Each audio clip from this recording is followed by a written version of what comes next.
Hai guys, it's Rita and welcome back to Cerita. Guys, akhir-akhir ini tuh di FYP TikTok aku banyak banget ya berseliweran cuplikan film tentang Ratu Anne Boleyn yang dieksekusi mati. Nah, film ataupun series tentang Anne Boleyn ini kan ada banyak banget ya. Nah, semua scene dimana Anne Boleyn ini tuh lagi dieksekusi tuh itu yang di FYP TikTok aku tuh banyak banget. Akhirnya aku jadi mikir kayak, aku pernah nggak ya bahas Anne Boleyn di episode cerita? Setelah aku lihat-lihat ternyata belum pernah bahas bener-bener satu video tentang Anne Boleyn. Aku pernah bahas Anne Boleyn itu di satu video cerita tentang istri-istrinya Raja Henry ke-8. Nah, in this video aku akan bikin satu cerita khusus untuk Anne Boleyn, dimana menurut aku ceritanya Ratu Anne Boleyn ini adalah salah satu contoh ya bahwa menjadi ratu itu tidak selamanya indah. Nah, buat kalian yang penasaran dengan cerita Anne Boleyn, make sure to keep on watching. Tapi aku mau ngingetin dulu buat kalian yang belum subscribe, jangan lupa ya di subscribe dan juga aktifkan notifikasinya. Dan buat yang udah subscribe, apalagi yang udah bergabung di channel YouTube aku, makasih banyak, semoga rezeki kalian lancar, mengalir terus seperti air. Pokoknya thank you so much udah support aku.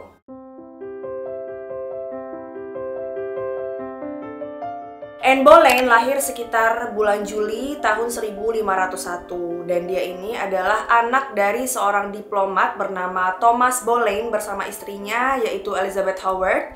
Dan bapak sama ibunya ini punya 5 anak sebenarnya, tapi cuman 3 yang hidup sampai dewasa gitu ya, termasuk Mary, Anne, dan juga George. Masa kecil dan remaja Anne ini dihabiskan di Eropa karena dia menjadi dayangnya Margaret, yaitu seorang gubernur Habsburg Belanda. Sampai pada musim semi 1513, ayah Anne mengatur agar Anne ini menjadi dayang dari saudarinya Raja Henry ke-8, yaitu Mary Tudor, yang akan menikah dengan Louis ke-12, yaitu Raja Prancis, pada Oktober 1514. Nah, di Prancis, Anne ini menjadi dayangnya Mary Tudor hanya selama 3 bulan karena Raja Louis ke-12 meninggal dunia pada 1 Januari 1515, teman-teman. Setelah itu dia menjadi dayang lagi, tapi kali ini untuk permaisuri Claude, yaitu anak tiri Mary Tudor dan juga istri Raja Prancis yang baru, yaitu François ke-1. Nah, selama jadi dayang di Prancis, dia ini belajar bahasa Prancis, terus dia juga jadi suka dengan seni,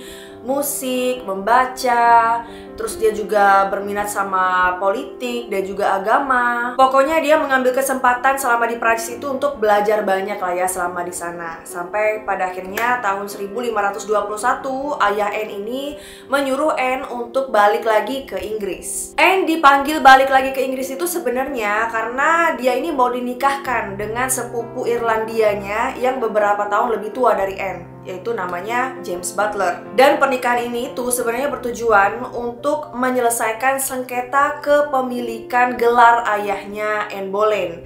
Aku nggak terlalu ngerti sih sengketa kepemilikan gelarnya seperti apa. Terus panjang juga nanti ya kalau misalnya aku ceritain. Jadi ya intinya pernikahan ini tuh tujuannya sebenarnya untuk itu, teman-teman. Tapi ya ujung-ujungnya tidak jadi dilaksanakan. Nah, karena sekarang Anne Boleyn udah ada di Inggris, kemudian dia pun ditunjuk menjadi anggota istana kerajaan sebagai dayangnya Ratu Catherine of Aragon, yaitu istri Raja Henry ke-8 yang berasal dari Spanyol. Nah, Anne ini kan bisa dibilang cantik ya. Terus dia juga orangnya terampil, sopan santun, pinter. Nah, karena hal ini dia tuh jadi populer di istana. Banyak yang mengagumi sosok Anne Boleyn. Sampai-sampai Raja Henry ke-8 sendiri suka kasih Anne Boleyn ini banyak hadiah. Dan keluarganya Anne Boleyn ini tuh dikasih gelar bangsawan gitu. Ayah Anne diangkat menjadi Earl of Wiltshire dan adik laki-lakinya Lord George Rochford menjadi penjaga ruang rahasia istana. Pada usia sekitar 21 atau 22 tahun, Anne Boleyn ini jatuh hati kepada salah satu pejabat kerajaan yang bernama Henry Percy. Pada tahun 1522, mereka pun diam-diam bertunangan karena sebenarnya Henry Percy ini tuh udah punya tunangan lain, guys. Dia udah tunangan duluan sama orang lain maksudnya. Namun pertunangan antara Anne dan Henry Percy ini dibatalkan oleh salah satu pejabat penting di kerajaan Inggris, dan Percy pun dilarang menemui Anne Anne juga diasingkan dari kerajaan dan disuruh balik ke rumahnya. Hingga pada tahun 1524 atau 1525, Anne balik lagi nih ke kerajaan. Dan segera setelah itu, Raja Henry ke-8 jatuh hati kepada Anne Boleyn. Raja Henry ke-8 ini pokoknya dia tergila-gila lah ya sama Anne Boleyn, dan dia minta Anne Boleyn ini untuk menjadi selirnya.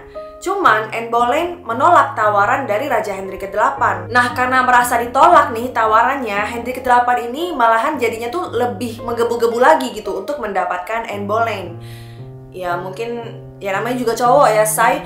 Kalau misalnya kita terlalu cepat menerima kan cowok kadang jadi anggap remeh gitu. Tapi kalau misalnya kita tuh ada pride, lebih jual mahal, mereka tuh biasanya akan lebih ngejar-ngejar gitu kayaknya ya situasi saat itu. Raja Henry ke-8 melakukan berbagai cara untuk mendapatkan hati Anne Boleyn dan supaya Anne Boleyn ini mau jadi selirnya, tapi tetap aja ya semua usahanya tuh ditolak oleh Anne Boleyn gitu. Bahkan dikasih hadiah pun Anne Boleyn tuh kayak tidak tergiur dengan itu semua. Hal ini tentu aja bikin Henry ke-8 jadi galau. Apalagi waktu itu istri Raja Henry ke-8 yaitu Catherine of Aragon belum bisa kasih Raja Henry ke-8 ini seorang putra atau anak laki-laki. Raja Henry ke-8 dan juga Catherine of Aragon cuman punya satu orang putri ya, yaitu bernama Mary. Nah, buat teman-teman yang mungkin belum tahu, Raja Henry ke-8 ini tuh, dia tuh pengen banget punya anak laki-laki. Karena sebelum ayahnya Henry ke-8 naik tahta, Inggris tuh dilanda perang sipil untuk memperebutkan tahta. Makanya Henry ke-8 ini menginginkan seorang putra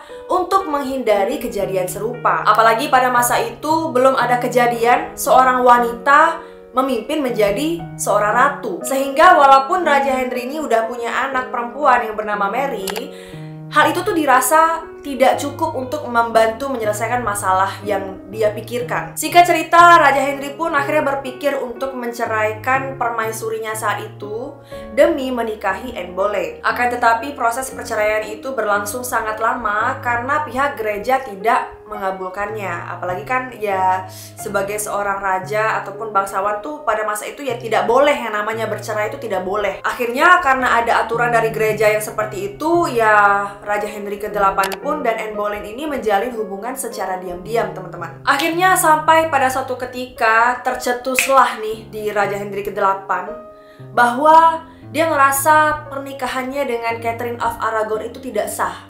Karena Catherine ini tidak mampu melahirkan seorang putra yang hidup sampai dewasa. Dan menurut Raja Henry ke-8, hal ini tuh terjadi karena dia menganggap bahwa Tuhan tuh sebenarnya tidak berkenan atas pernikahan mereka. Nah, dengan alasan ini, Henry meminta Paus untuk mengubah aturan gereja dan memberikan izin kepadanya agar pernikahan antara dia dan Catherine bisa dibatalkan. Sehingga nanti pada ujung-ujungnya dia bisa nikah sama Anne Boleyn. Pada tahun 1531, Catherine of Aragon akhirnya dapat diasingkan dari istana dan kamarnya diberikan kepada Anne Boleyn. Duh, sebenarnya kasihan juga ya sama Catherine of Aragon gitu loh. Dia nggak ada salah apa-apa. Dia cuman tidak bisa melahirkan anak laki-laki atau tidak bisa memberikan anak laki-laki.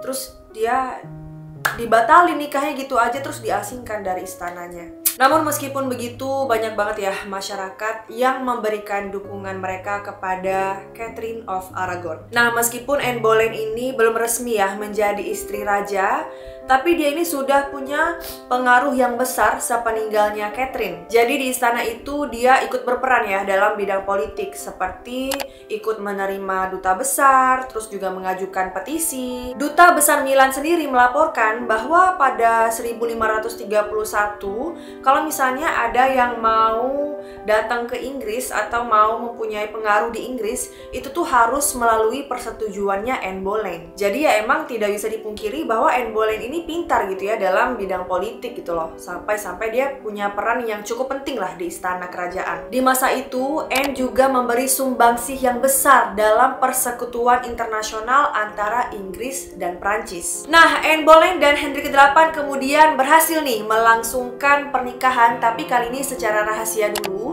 pada November 1532. Dan pada Juni 1533, Anne Boleyn resmi dinobatkan menjadi permaisuri raja dan menjadi Ratu Inggris yang baru. Anak pertamanya dengan Henry ke-8 kemudian lahir pada September 1533 dan mereka mendapatkan seorang anak perempuan yang bernama Elizabeth. Nah, walaupun citranya ini bisa dibilang buruk ya di kalangan masyarakat karena orang-orang tuh menganggap bahwa Anne Boleyn ini tuh seperti kayak pelakor gitu teman-teman, karena dia mengambil Raja Henry ke-8 dari istri pertamanya, Catherine of Aragon. Tapi meskipun begitu, banyak yang gak suka sama dia.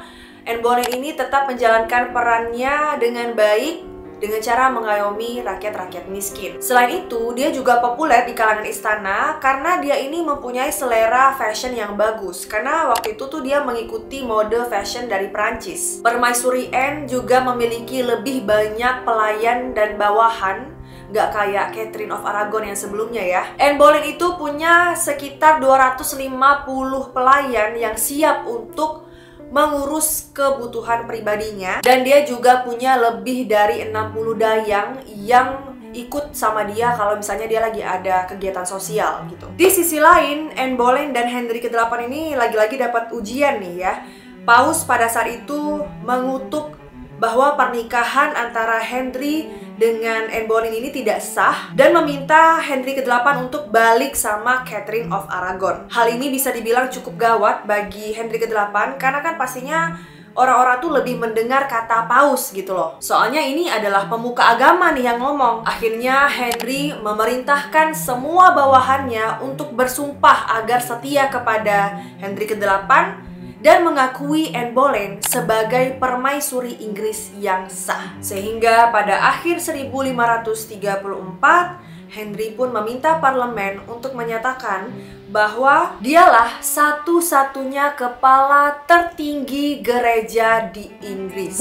Biar nggak ada lagi nih yang ngatur-ngatur tentang pernikahan dia. Duh, kayaknya Henry ke-8 ini udah berkorban begitu banyak ya demi Anne Boleyn. Nah, Anne Boleyn ini kan bisa dibilang adalah seorang pribadi yang cerdas, terus juga dia agak blak-blakan, berpikiran kritis, sehingga hal ini tuh dipandang sebagai hal yang kurang baik bagi seorang permaisuri di masa itu. Jadi cukup banyak gitu bangsawan di istana yang tidak suka akan keberadaan Anne Boleyn. Pada tahun 1534, Anne kembali mengandung, tapi sayangnya bayi yang dikandungnya tidak selamat. Dengan begitu, dia gagal memberikan putra untuk raja, which is Henry ke-8 ini udah menanti-nanti banget gitu anak laki-laki dari Anne Boleyn. Karena hal ini, Henry ke-8 berdiskusilah dengan salah satu pejabat istana untuk gimana caranya membatalkan nikahnya dengan Anne Boleyn tanpa dia harus balik sama Catherine of Aragon. Namun tentu saja hal itu susah gitu ya, karena kan dia udah mengorbankan banyak hal gitu demi menikahi Anne Boleyn. Kenapa sekarang tiba-tiba pengen dibatalin nikahnya? Nah, pada bulan Oktober 1535, Anne Boleyn kembali hamil. Namun sayangnya anaknya itu tidak bertahan hidup teman-teman. Sampai pada Januari 1536, Catherine of Aragon meninggal dunia. Dan berita ini pun sampai kepada Henry dan juga Anne. Dengan meninggalnya Catherine, Anne ini sebenarnya bermaksud untuk berdamai dengan Mary, yaitu anaknya Catherine. Tapi Mary menolak untuk berdamai dengan Anne, apalagi waktu itu ada desas-desus kalau meninggalnya Catherine of Aragon ini adalah karena diracun oleh Henry ke-8 dan juga Anne. Meskipun dengan meninggalnya Catherine of Aragon membuat status Anne sebagai permaisuri jadi lebih kuat, tapi hal ini di sisi lain menjadi perhatian yang besar bagi Anne. Karena keberadaan Catherine ini sebenarnya menjadi penguat antara pernikahan Anne dan Henry. Karena kalau misalnya Henry berniat untuk membatalkan pernikahannya dengan Anne, berarti kan Henry harus balik nih ke Catherine of Aragon. Nah, karena sekarang Catherine of Aragon sudah meninggal, ditambah lagi Anne belum bisa ngasih anak laki-laki sebagai pewaris tahta, maka hal ini membuat Henry ke-8 dapat mencari wanita lain untuk diperistri tanpa ada halangan. Dan di masa inilah Henry mulai menjalin hubungan dengan wanita lain yang tidak lain adalah dayangnya Anne sendiri bernama Jane Seymour. Nah, Anne Boleyn ini nggak kayak Catherine of Aragon gitu ya. Catherine itu kayak nggak terlalu cemburu lah gitu sama Henry ke-8. Beda sama Anne yang tidak terima akan Henry ke-8 yang selingkuh darinya. Karena hal ini mereka jadi sering berantem. Tapi Raja Henry ke-8 malah menyalahkan Anne Boleyn karena Anne Boleyn ini tidak bisa memberikan dia anak laki-laki, guys. Hal ini bikin Anne jadi semakin gelisah karena mereka berantem terus pernikahannya berantakan, dia nggak bisa kasih anak laki-laki. Karena kan mereka cuma punya anak perempuan satu ya, yang namanya Elizabeth itu. Dan akhirnya Henry ke-8 ini selalu memusatkan perhatiannya kepada Jane Seymour. Nah, pada Januari 1536, Anne hamil lagi nih, guys. Tapi bayinya tetap tidak selamat. Dan hal ini tuh bikin Henry ke-8 jadi tambah marah.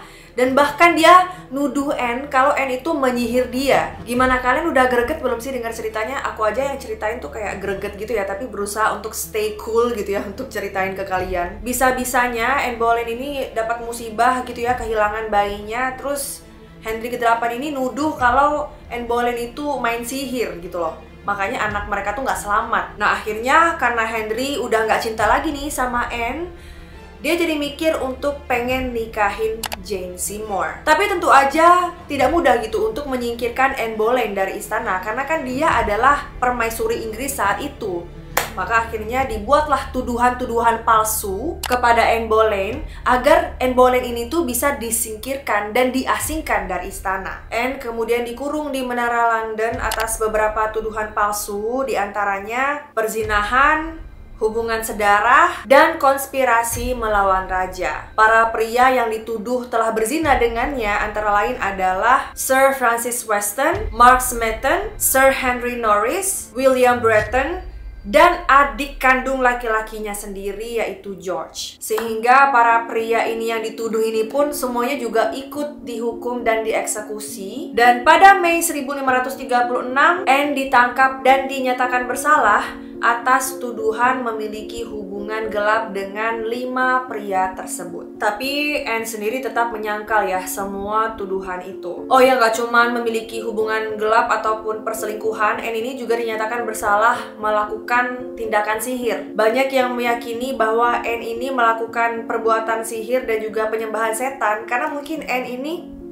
memiliki tubuh yang unik gitu loh, yaitu dia punya 6 jari di salah satu tangannya dan juga dia punya tai lalat yang besar di bagian lehernya. Gila banget ya teman-teman ya, demi menyingkirkan Anne Boleyn gitu loh, sampai difitnah kayak gini, dituduh selingkuh sama 5 pria dan salah satunya adik kandungnya sendiri, terus juga dituduh jadi penyihir. Gila gak sih? Itu kayak sakit banget ya rasanya. Bahkan Henry Percy, yaitu pria yang bertunangan sama Anne Boleyn waktu itu tapi yang dibatalin itu teman-teman, sampai jatuh pingsan gitu loh mendengar keputusan persidangan itu. Oke, selanjutnya Anne Boleyn ini dibawa dan dipenjara ke Menara London. Dia pun dieksekusi di lingkungan menara. Nah, eksekusinya itu kan sebenarnya pakai kapak gitu kan ya guys. Tapi karena Anne ini tuh takut banget sama kapak, akhirnya didatangkanlah 2 orang Prancis yang ahli dalam mengeksekusi dengan menggunakan pedang. Bahkan pada saat-saat terakhir Anne Boleyn ini tuh masih memberikan kata-kata terakhir berisi pujian kepada Raja Henry ke-8. Anne mengatakan bahwa sebenarnya Henry ke-8 itu adalah pria yang baik, lembut, dan juga berdaulat. Anne dihukum mati pada Jumat pagi 19 Mei 1536 dan dia pun dimakamkan tanpa nisan. Dan hanya sehari setelah eksekusi mati Anne Boleyn, Henry ke-8 dan juga Jane Seymour ini bertunangan teman-teman. Sampai akhirnya mereka menikah pada 30 Mei 1536. Nah, di kemudian harinya, anaknya Anne Boleyn dan juga Henry ke-8 yaitu Elizabeth kemudian naik tahta menjadi Ratu Inggris dan menjadi salah satu penguasa paling berhasil dalam sejarah kerajaan Inggris. Yaitu idola aku ya, Ratu Elizabeth ke-1 atau The Virgin Queen. Aku juga udah pernah bahas tentang Elizabeth the First atau Elizabeth ke-1. Jadi buat kalian yang belum nonton videonya, make sure untuk nonton.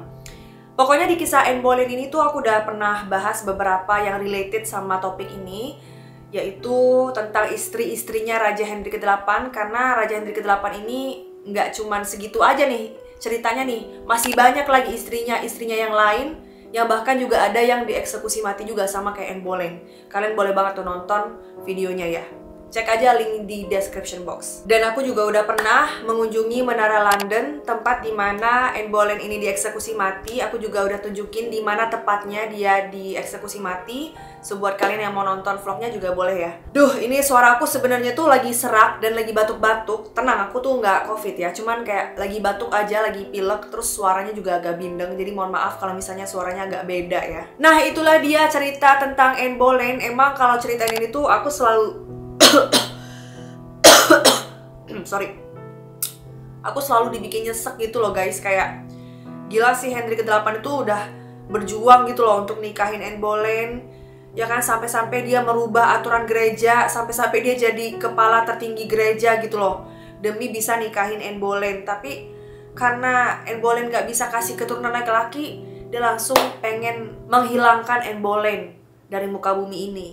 Itu menurut aku kayak ngenes banget sih. Emang nih Henry ke-8 bener-bener kontroversial banget dah. Oke guys, I think that's all for today's video. Ini suaraku udah makin gak enak, tenggorokan makin gatal karena kebanyakan ngomong. Makasih banyak udah nonton video ini sampai selesai. Kalau misalnya ada informasi dari aku yang salah, kurang tepat, kurang lengkap, boleh banget dikoreksi. Atau kalau misalnya kalian punya informasi tambahan, boleh banget di-share ya, kita sama-sama belajar. Jangan lupa like-nya dan subscribe-nya. I love you all and I'll see you in my next video. Bye guys!